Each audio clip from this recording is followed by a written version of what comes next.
Welcome to my channel. Today we'll learn how to detach audio from a video using Wondershare Filmora.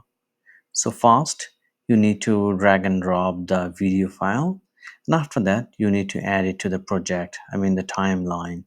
You can just click here. Okay, it's added here now.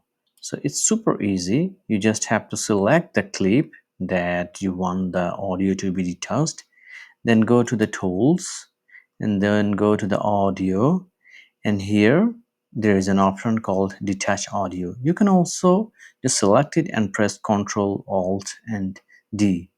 Let's click this one.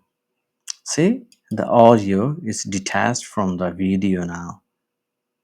So this is how you detach the audio from the video on Windows, Filmora, Wondershare Filmora software.